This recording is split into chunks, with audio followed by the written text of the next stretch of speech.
Well, good afternoon, everyone, and welcome to The Future of Energy, our monthly webinar series hosted by the Institute for Science and Policy and the Denver Museum of Nature and Science.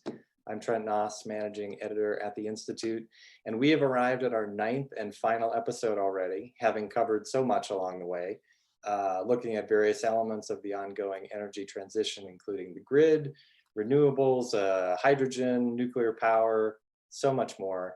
And today we're going to be putting a lot of those pieces together in the context of Colorado and examining the state's energy roadmap and some programs and initiatives that you might expect to see unfold over the next several years.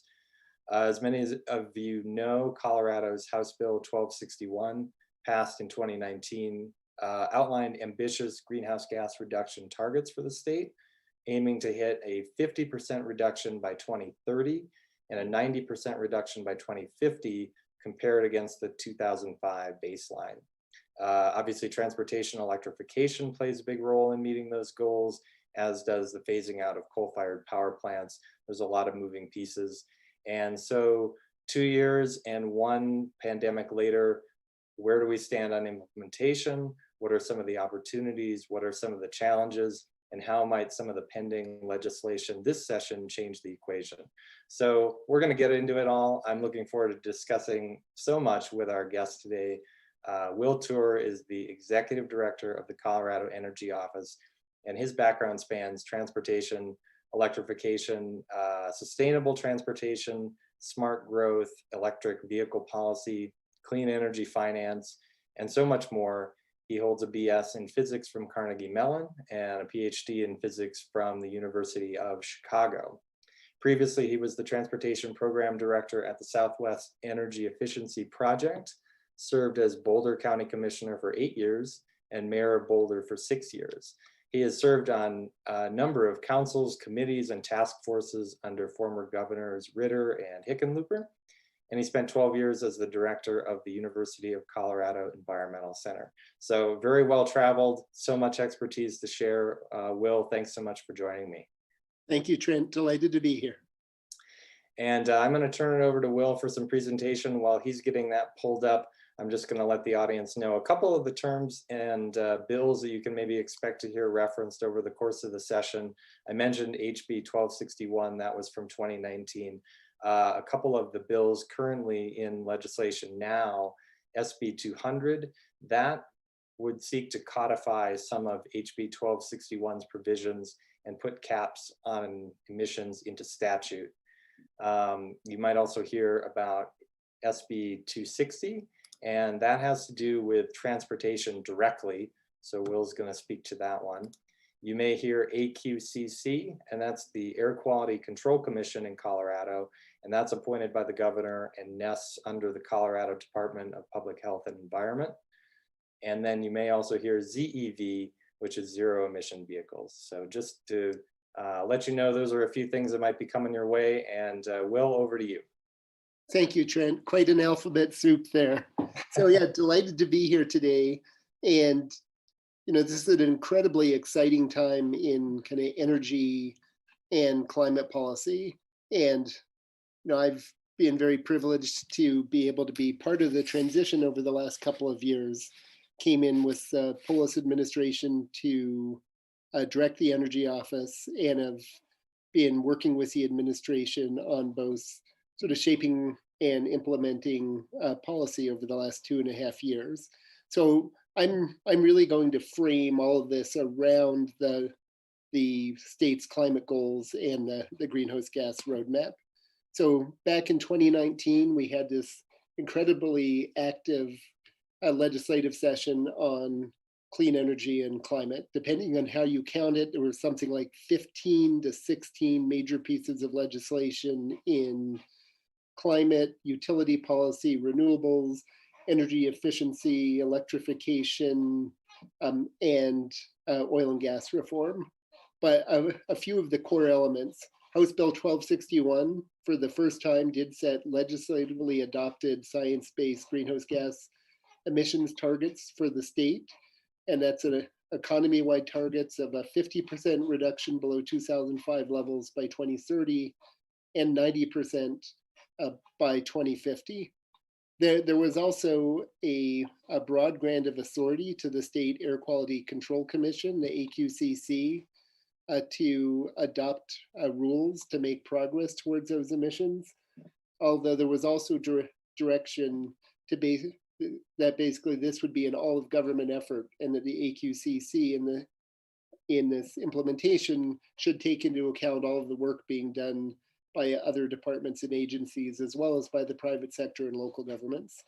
And then there was a really significant rewrite of our rules around regulation of electric utilities that was structured so that it required our largest utility, Xcel Energy, to achieve an 80% GHG reduction below 2005 levels by 2030, and created not a mandate, but incentives, sort of regulatory incentives for other utilities to achieve similar emissions reductions.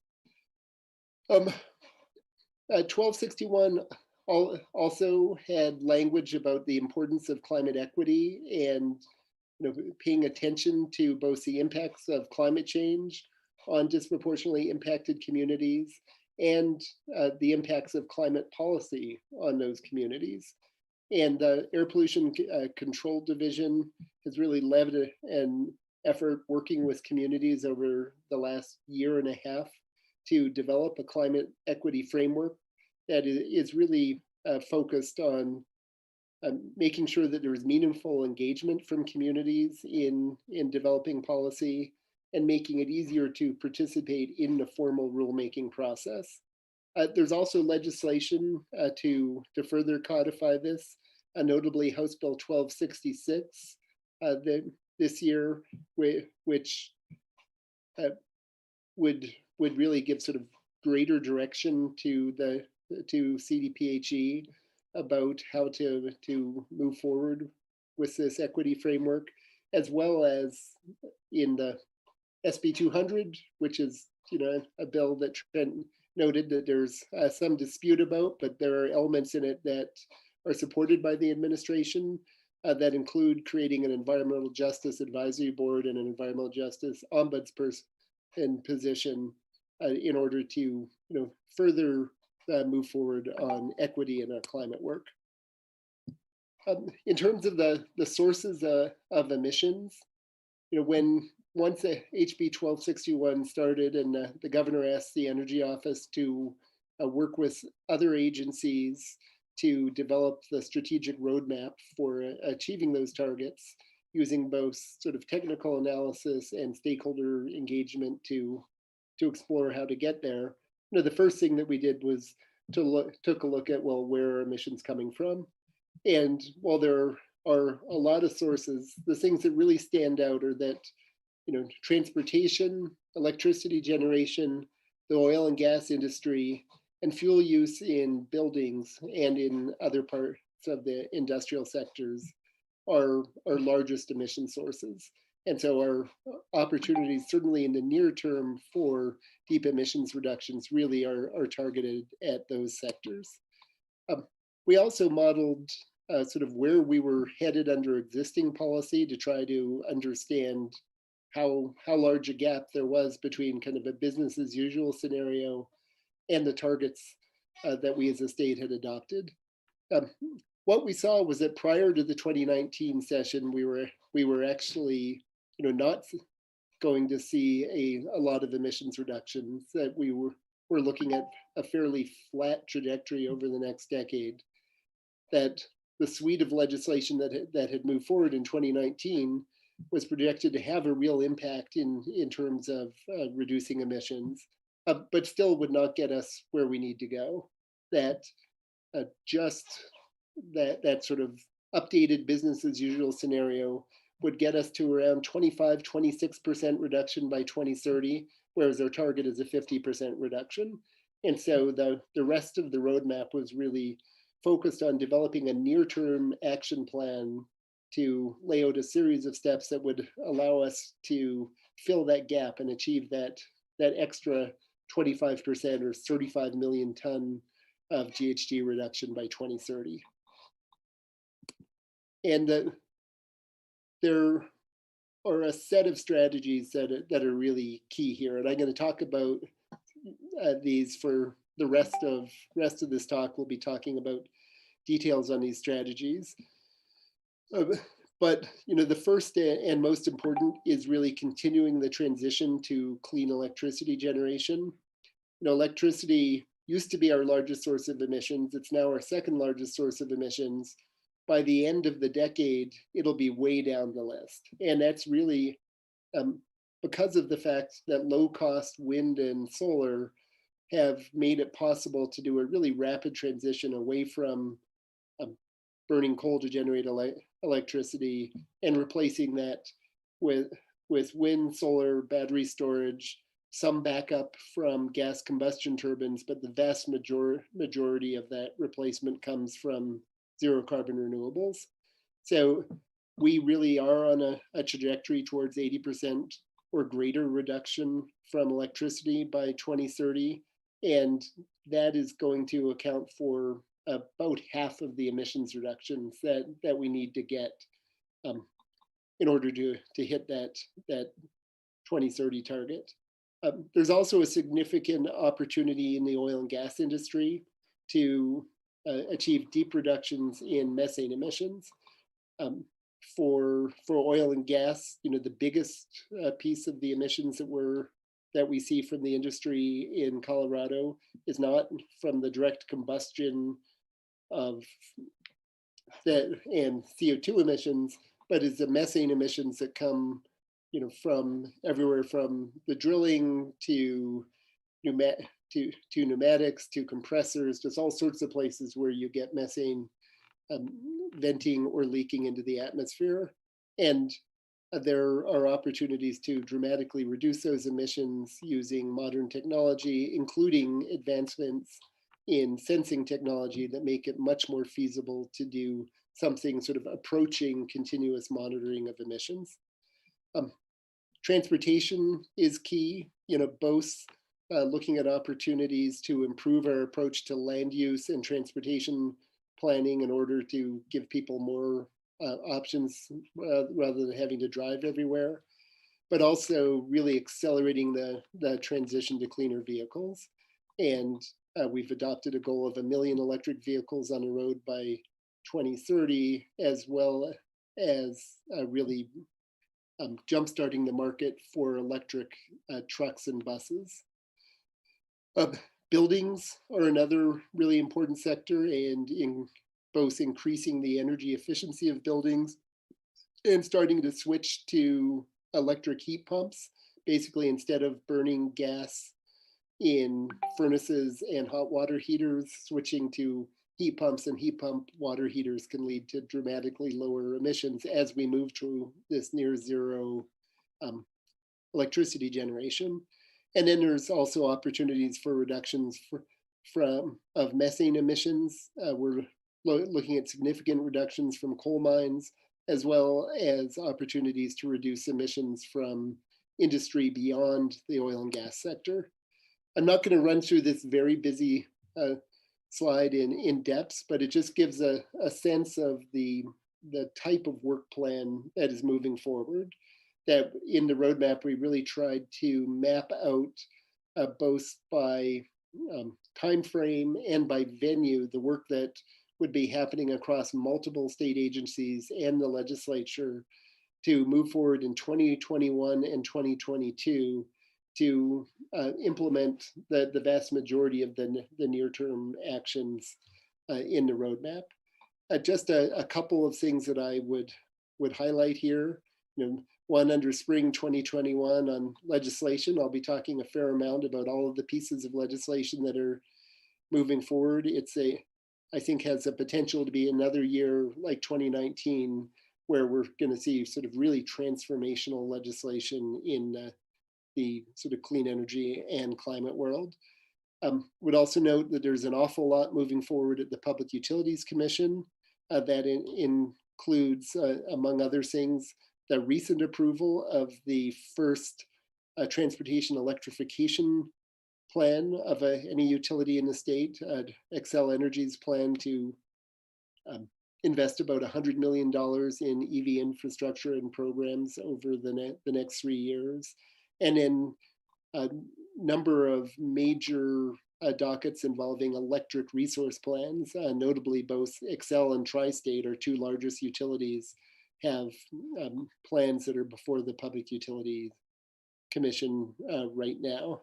And then would note that there are multiple rulemakings that will be taking place in 2021 and 2022 at the AQCC, targeting transportation, industrial emissions, buildings, and oil and gas. To give a bit of a quantitative sense of how our targets stack up, these are the targets in the roadmap, and they've been adopted by resolution by the AQCC to guide their rulemaking work, in addition to the work that other agencies are engaged in. And what you can see is that we are looking again at about an 80% reduction from electricity, about a 60% reduction from the oil and gas sector, 40% from transportation, and 20% from buildings. And what that really reflects is the fact that with both electricity and oil and gas, you both have sort of technology and economics that allow rapid decarbonization, and you have a relatively small number of large industrial operators where traditional air regulation works really well, or in the case of electricity, traditional utility regulation. So you basically have the ability to work with a large utility to have them close coal plants and replace it with wind and solar, or work with a large oil and gas operator to implement air quality rules that require them to reduce emissions. When we get to transportation and those building sectors, all of a sudden you're talking about literally millions of building owners and vehicle owners, and you need to have a set of strategies that will both use regulation where appropriate, but also use market transformation where needed in order to make it possible, for instance, for millions of people to do energy efficiency or electrification upgrades to their existing buildings. And so you see sort of these different scales and pace of change in each sector. I would note that by 2050, basically every one of these sectors needs to have at least 80 or at least 90% emissions reductions in order to achieve our science-based targets. So while the change is happening at different pace in different sectors, that they're all going to need to end up at pretty much the same place eventually. To say a little bit more on the electricity side, again, I noted that there was legislation in 2019 that really did a major rewrite of our approach to utility regulation. This bill was actually so large that the day before the session closed, when all the legislators were getting pretty punchy, there was a amendment to rename it the Turducken Act that came within one vote of actually passing. So there's a lot that's packed into this bill. But just a few things that I think are really important elements of it. One is that for the first time, it mandates the use of the social cost of carbon dioxide emissions in our utility resource planning. And so that sort of the first time that we've really looked at the damages associated with climate change and started to factor those into our economic analysis for utilities. It again requires Xcel Energy to file a plan to achieve an 80% reduction below 2005 levels by 2030. For the first time, required our second largest utility, Tri-State, to have their resource plan approved by the PUC. And it said that for any utility that filed a clean energy plan that would achieve the 80% by 2030, that they would then have a safe harbor from any additional regulation of their greenhouse gas emissions prior to 2030. So they weren't required to achieve that 80%, but if they do, they would be given regulatory certainty. And what we found was that that was a super powerful incentive for utilities. After that bill passed, we went out and started talking to all of the major utilities, and what we saw was that essentially every utility wanted to take that pathway. So we're now at a point where the 6 utilities that operate about 99% of the fossil generation in the state of Colorado are now all committed to at least an 80% reduction by 2030. Uh, as I noted, a couple of these are before the Public Utilities Commission right now. Xcel has a plan to reduce emissions. Their preferred option would be an 85% reduction by 2030. Tri-State has a plan that would achieve 90% reduction of emissions within the state of Colorado and 80% for emissions associated with electricity serving Colorado residents, since some of their electricity basically comes from imported from Wyoming, where it's primarily coal generation. Both of those, the state is engaged in those dockets at the Public Utilities Commission, where our focus is going to be on achieving the deepest emissions reductions that are possible while maintaining affordability and reliability. But what we've seen is that our other four large utilities are also all headed in this direction. Platte River Power Authority actually adopted a plan that gets them to 90% reduction by 2030. Holy Cross Energy has committed to being fully carbon-free by 2030. And both Black Hills and Colorado Springs are headed towards an 80%. I would note that while all of the plans other than Xcel Energy have been voluntarily developed, although I should note that Xcel was the first utility to publicly commit to 80% by 2030, and they made a voluntary commitment before the legislation locked it in.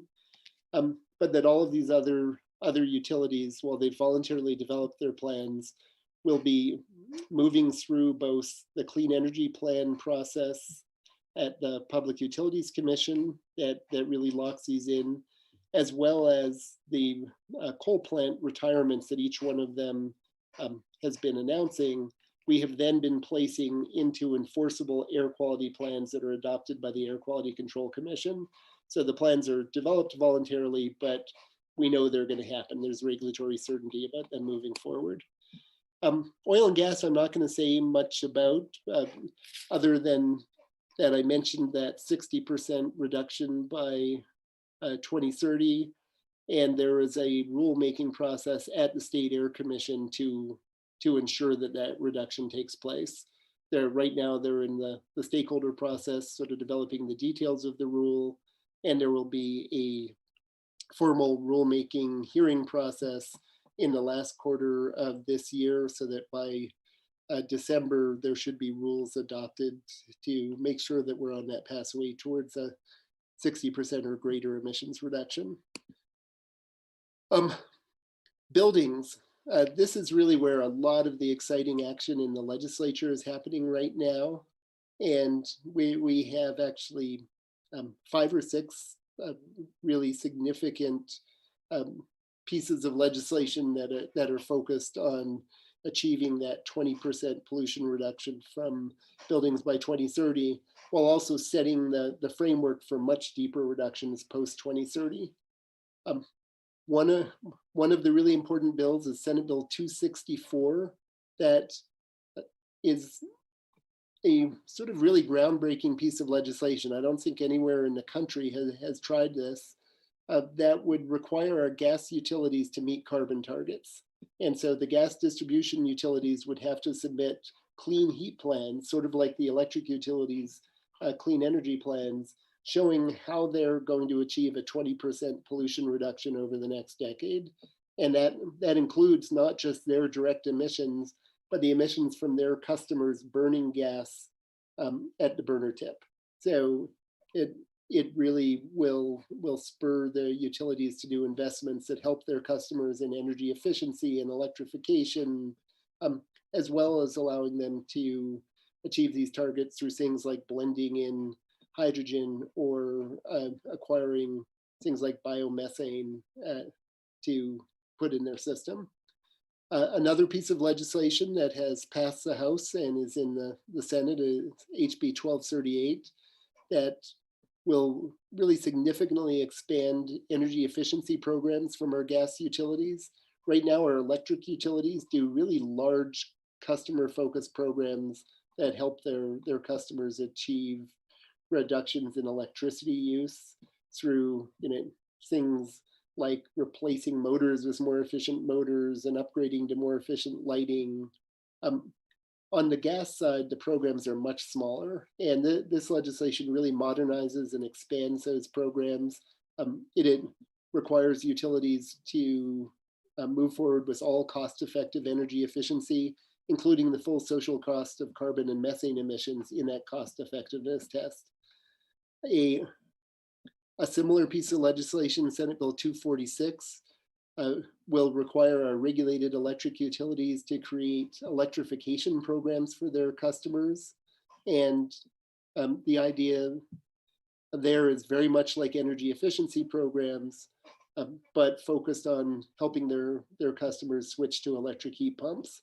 And just as with 1238, this piece of legislation will require the utilities to move forward with all cost-effective beneficial electrification, including full social cost of carbon and methane. Another piece of legislation will require large commercial buildings to report their energy use and emissions through a benchmarking program, and will set minimum performance standards so that over the next 5 years, sort of low-performing buildings will have to reduce their emissions by increasing their energy efficiency or their use of renewables.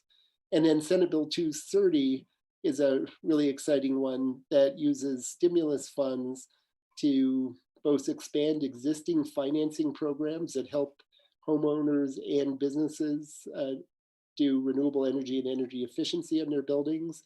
And for the first time will capitalize the state green bank, the Colorado Clean Energy Fund that was spun out from the Energy Office 2 years ago to be a green bank for the state. That was never capitalized, will now be capitalized if Senate Bill 230 moves forward. And then on the industrial side, as I noted, there will be Air Commission action on industry in a sort of a two-part series of rulemakings, with an early rulemaking focused on emissions audits, and then a follow-up rulemaking that is focused on more prescriptive emissions reduction requirements. And then sort of the last arena that I'm going to talk about is sort of everything that's happening in the world of transportation. And there's a lot that's going on here, and from a focus on electrification with both regulatory pieces like low and zero emission vehicle standards, public investment in electrification, regulation that is moving forward at the Air Commission on setting greenhouse gas budgets for state and regional transportation plans, and then a whole lot more. Just to highlight a couple of these things, and part of the reason why there's such a large part of the focus from both the Energy Office, but also the DOT and the Department of Public Health and Environment. One reason is that not only are vehicles our largest source of greenhouse gas emissions, they're also one of our two largest sources of urban air pollution. That if you look at the ozone problem that we have in Denver and the North Front Range, there's basically two major sources for it. It's volatile organic compounds that come from oil and gas drilling, largely north of Denver and up into Weld County, and it's nitrogen oxide emissions that come from vehicles. So there's really big co-benefits that come from switching to electric vehicles.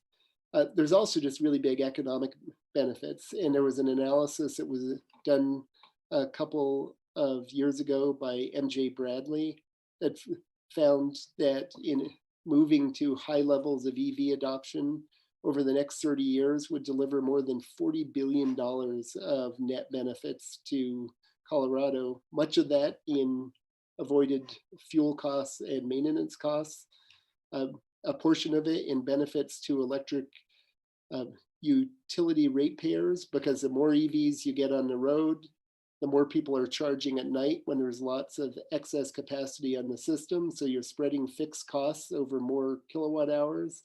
And it turns out that every EV that you put on the road actually has a net benefit for other utility customers of $650 over the lifetime of the vehicle. So it ends up being, billions of dollars of downward pressure on utility rates. And then there's, all of the values from reduced pollution and reduced greenhouse gases. So we're sort of very bullish on the value of electrification to Coloradans. There's regulatory pieces that have moved forward. In 2018. Colorado adopted low emission vehicle requirements. In 2019, zero emission vehicle standards that require that each year the percentage of vehicles sold by manufacturers in Colorado, a higher percentage has to be electric vehicles. That grows each year through 2025. I would note that we're actually doing much better than that regulatory minimum. And in fact, the first quarter of this year, we hit about 6% market share in new vehicle sales being electric, which is about where we'd have to be in 2024, actually under the regulatory minimums in ZEV.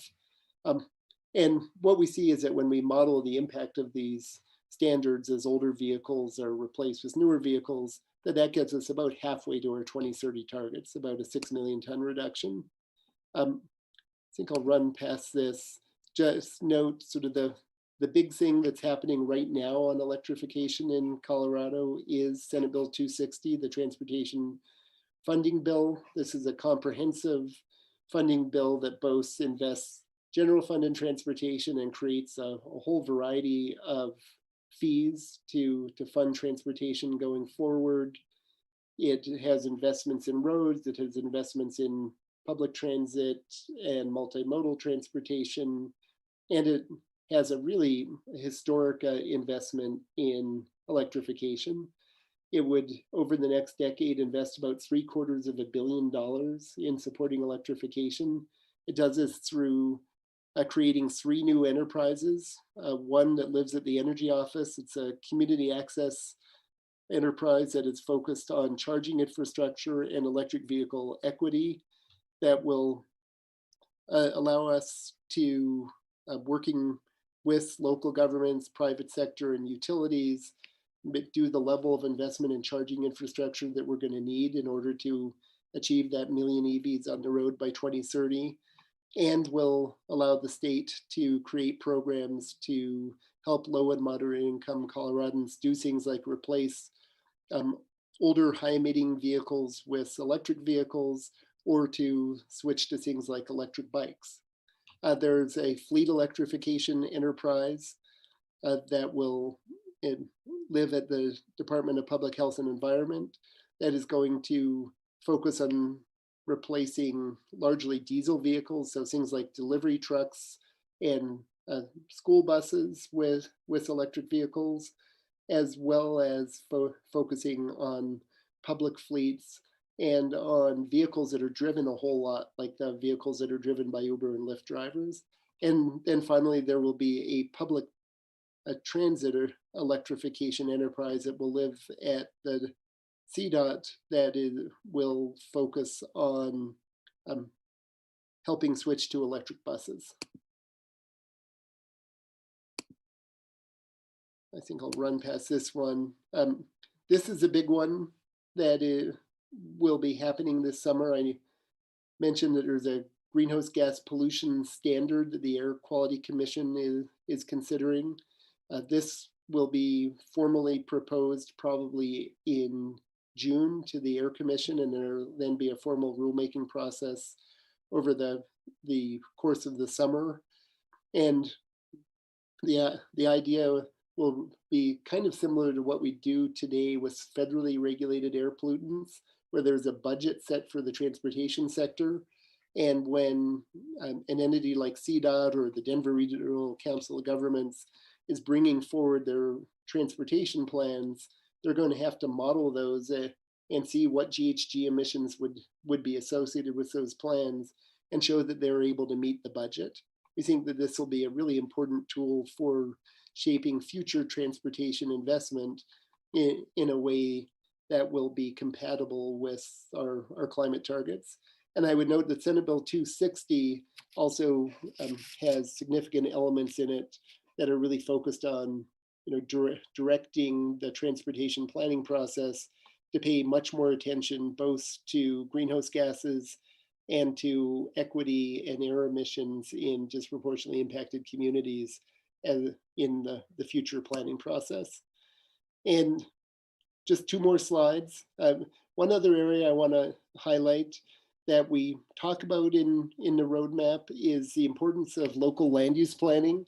Turns out, unsurprisingly, the decisions made by local governments about where businesses are going to be located, where housing is going to be located, how much housing they're going to allow, and whether they're going to allow people to live near where they work and go to school, are some of the most important decisions that are made when it comes to determining both how much driving takes place, and as it turns out, they have a really big impact on how large the homes are that people are living in and how much energy use and emissions are associated with those homes. So really trying to incentivize smarter land use, we think would have multiple benefits, including really significant climate benefits. And in a roadmap, we committed to a couple of things. One is a study and stakeholder process that will be kicking off this summer to look at where does the state have levers to help incentivize those better land use decisions. That would then come back at the end of the year with recommendations for both administrative actions and legislation to move forward with those recommendations. But we're also trying to just sort of get going on some elements of this. So House Bill 1271, a bill that DOLA has been the Department of Local Affairs has been very engaged in, is an interesting new bill that creates affordable housing grants for local governments, but they're conditioned on the local governments improving their land use policies. So in order to gain access to these funds, local governments need to do things like increase the allowable density in their mixed use or residential zones, or do things like City of Denver recently did, allow more people to share existing homes. There's a sort of a menu of options, but the local government has to show that they're actually trying to improve their land use in order to get access to the funds. We think this is a sort of really interesting approach to look at growing, where in a sort of local control state like Colorado, where it's hard for the state to come in and say to local governments, thou shall, to then instead, incentivize them through access to funding. And then just my sort of last slide here, just to note, there's an awful lot of other things that are moving also, and two of them on here that I would highlight.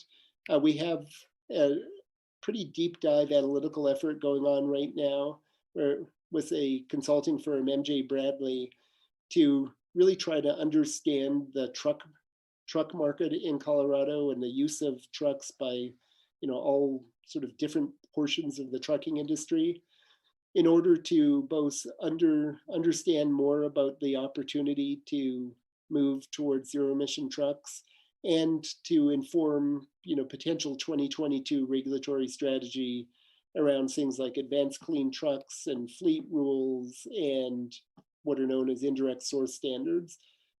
So that effort is moving forward right now, and the study will be complete this summer. And then this one at the bottom, I think, is really an interesting one. We have a carbon capture, use, and sequestration task force that we convened this spring that will be meeting throughout this year and making recommendations to the governor and legislature about the role of carbon capture in our plans going forward. That's something that when we started, we sort of thought carbon capture is going to be something way out in the future, where there might be a little bit of it happening in the next decade, but it's not going to be a big part of meeting our plans. And then we just started hearing from all of these entities that, wait, we're actually working on projects that could be going in the ground in the next few years, whether it's the Wholesome Lafarge cement plant in Florence that's looking at this, the Southern Ute tribe who are working with Eight Rivers Capital on a potential alum cycle gas plant with carbon capture. So just a lot, we started hearing a lot about sort of real projects moving forward, and decided we really needed to understand this better and think about the role of carbon capture in meeting our targets. So that's a work in progress right now, but I think we'll have a lot more to share by the end of the year. And with that, I will shut up and see what questions there are. Well, thank you, Will. That was a great overview, and as the audience can tell, so much happening, so many different programs and initiatives that are at play. Will, I wanted to ask you about one other big bill that, of course, has been in the news recently. That's Senate Bill 200, and that one would codify a lot of 1261's provisions and really put those into statute. Can you talk a little bit about, from your perch, the value of really putting these things in through the legislature versus the work that's already happening via the AQCC and other commissions? Yeah, no, happy to talk about that. And there's clearly a lot of controversy about SB 200 right now. SB 200 does a lot of things, and quite a few of the elements of SB 200 are things that the administration is supportive of. So I think I noted the environmental justice provisions in SB 200.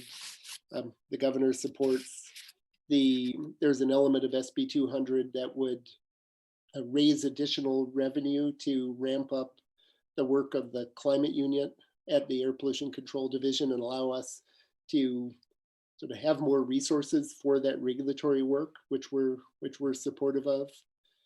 And then, it was reported in Colorado politics today that there are discussions about sort of what potential compromises on 200 could look like.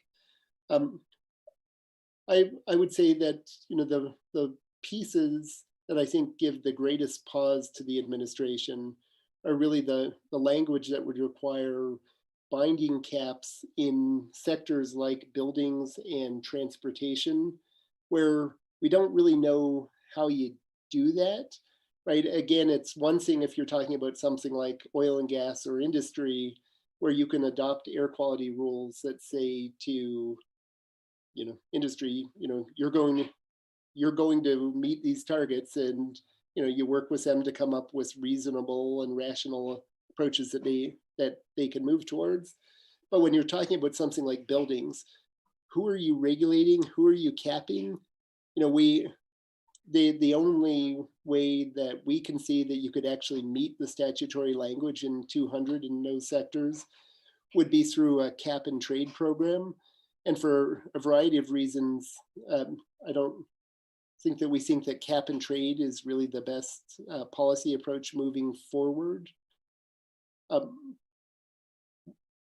would say that the Clean Heat Plan bill that I discussed, Senate Bill 264, I think is a really elegant approach to coming as close as I think you actually can to sort of capping emissions in the building sector. In the transportation sector, it's interesting because a number of the advocates for SB 200 who we've spoken to have pointed to work happening in the Northeast states around something called the Transportation and Climate Initiative, and said, well, that's the sort of thing that you could do if this passes. But when you look at what TCI actually does, it doesn't actually cap emissions. What it really does is it raises revenue from transportation that you can then invest in electrification and multimodal transportation. And then what I looked at it was like, well, they've been working on TCI for 7 years. It still hasn't been implemented. Most of the states that committed to it have actually backed away from it. And the states that are moving forward are projecting substantially less revenue for electrification and multimodal transportation than we're going to get just by moving forward with SB 260. So I think we're trying to take what I would characterize as much more straightforward approaches that I think can be implemented much more rapidly to actually directly target the emissions from the transportation and building sectors. And so we just think that that's a more productive and actually faster approach to emissions reductions in those sectors. Well, and then I think that one other hot topic in the last few months has, of course, been the big outage in Texas. Could you talk a little bit about how, as we move toward electrification and building up robust infrastructure, what the safeguards are to avoid hopefully having a big outage like that happen here in the Front Range, for example? Yeah. Well, I would certainly note that we have seen over the last year just how many vulnerabilities there are in the U.S. energy system, and that ranges from the impact of wildfires on the electricity system in California to the much bigger impact that we saw in Texas from having a system that really wasn't prepared for cold weather, to the recent experience in the eastern United States with the cyber attack on the pipeline infrastructure and what that's meant. So we've sort of seen vulnerabilities in all sorts of different parts of the energy system. I think that for Colorado, to me, there's a few lessons.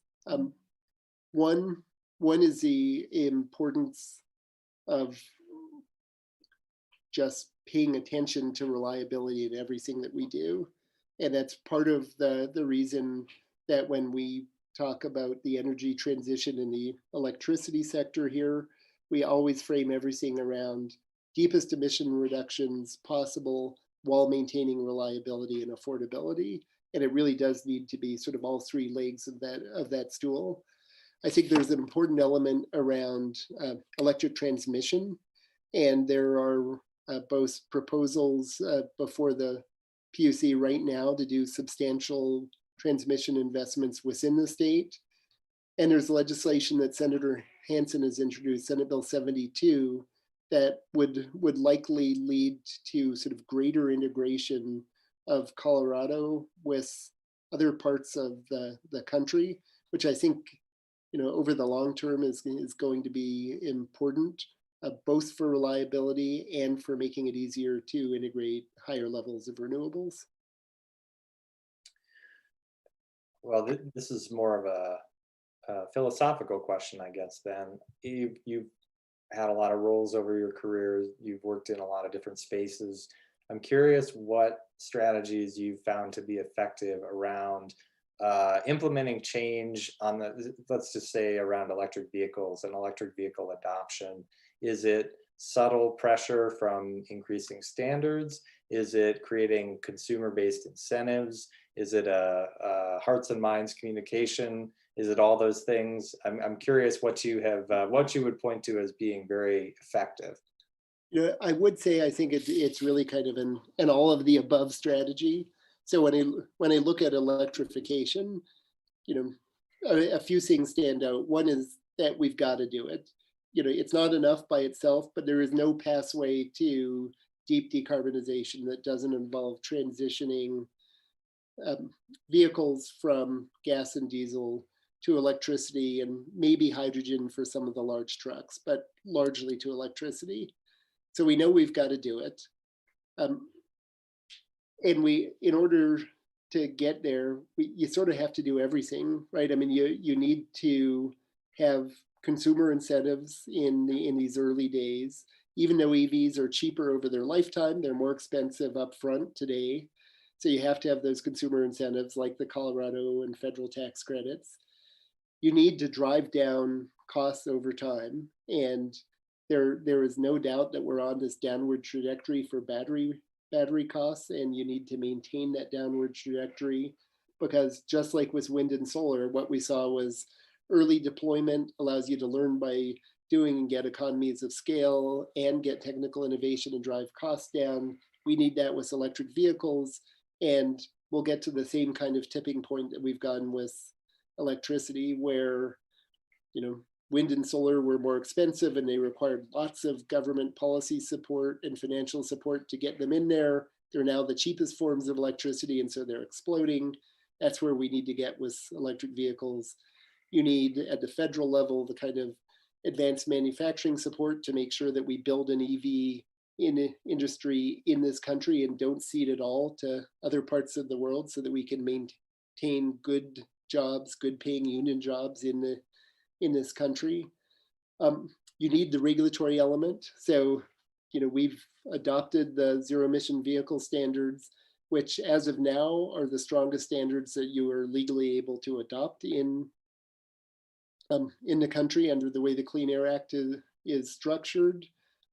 We will have new opportunities in the future. Both the Biden administration is looking at what the next generation of federal standards will be. And the way the Clean Air Act works is that California gets to adopt standards. Once they've adopted standards, other states can then determine whether they want to adopt the California standards or stick with their own. California, is starting a process to look at standards that would actually require 100% EV market share among new vehicles by 2035. And they'll probably adopt that in the next 1 to 2 years. So it would be something that we could consider along with the federal standards probably by about 2023. So you kind of need the consumer incentives, you need education efforts, you need the support for manufacturing, driving down costs, you need the regulatory side, and you need the investment in infrastructure. And I think that we're really focused as a state in trying to put all of that together. And it's really exciting to finally have a federal administration that is rowing in the same direction. As part of the American Jobs Plan, the Biden administration has proposed $174 billion of investment to move, both light duty and EV trucks and buses forward. Great. Well, we're going to run right to the top of the hour here, which is great. We've got a lot of terrific questions coming in. I want to hit a couple more real quickly around the idea of equity and around the idea of you mentioned the social cost of carbon and considering that. I'm curious what success will look like in that area. What will we be able to hopefully look back on and say, we really did that right, or we really pulled that off? Yeah, no, great question. So, when it comes to equity, I think there's there's a lot of elements to that. One piece is really around sort of the environmental impacts of sort of existing structures, both industry and highways. I think we all know that there are some places that have much cleaner air and water than other places. There are other places that are very impacted, and certainly, the Commerce City, North Denver area is one that there's been a lot of attention on because of the combination of Suncor and other industrial facilities and all the big highways with lots of traffic and lots of heavy trucks that are heading through those communities. So I think one measure will be, to what extent are we successful in reducing pollution in those communities at the same time that we're reducing, greenhouse gas pollution and ozone pollution that are regional issues. And that says to me when I think about things like the investments that we're going to make in the clean fleet enterprise, that we need to think about how can we make early investments that are going to target the dirty trucks that are in some of those most impacted communities. And so that's sort of one lens for justice. I think another lens is very much around economic opportunity and making sure that as we move forward on these energy transitions, that we're really thinking about how do you do that in a way that doesn't leave individual communities behind. That's another arena where I think there could be some really interesting opportunities coming out of the federal government. So, for example, the American Jobs Plan talks about a $15 billion for demonstration projects in things like hydrogen in economically distressed communities. So as you think about things like the future of some of our communities that have relied upon coal traditionally, are there opportunities for some of these new technologies to not only reduce the local pollution, but also sort of provide new economic opportunities that will replace some of the sort of older industry that's going to go away.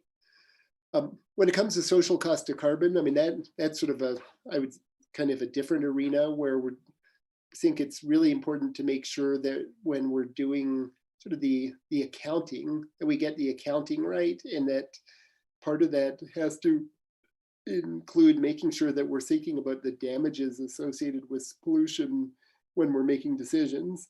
So, right now, between existing legislation and bills that are moving forward, we would make sure that we're using the social cost of carbon in electric utility planning, in gas utility planning, in figuring out energy efficiency and electrification programs. And it's actually built into Senate Bill 260, the transportation bill, to start using it as we're thinking about transportation. So I think that that's really about making sure that we've got a climate lens when we're doing cost benefit analysis and economic analysis across a wide range of decisions. Terrific. Well, and then Will, I'm going to get you out of here on this one. What is one thing right now that you are incredibly optimistic about, big or small, in the state, something that makes you really excited and hopeful for what's ahead? I would have to say that to me, the biggest thing that just knocks my socks off is the changes that we're seeing in the electricity sector. And if I had to personify that, it would be tri-state generation and transmission. A utility that serves most of the rural co-ops in the state, that has historically been extremely coal dependent, that when not that long ago had a CEO who was quoted as literally saying, you'll pry my coal plants out of my cold dead fingers. I mean, it was a utility that was funding national climate denial. And it is now a utility that, voluntarily proposed a plan to retire every coal plant they had in New Mexico and Colorado, reduce their in-state emissions by 90%, and add 2 gigawatts of wind and solar, with a CEO who talks about how the lower cost wind and solar is giving a green dividend to their cooperative members by allowing them to lower their wholesale rates. Just that sea change in a period of a little over 2 years, to me, that speaks to the scale and pace of change that is necessary, but it's also starting to happen, at least in some sectors.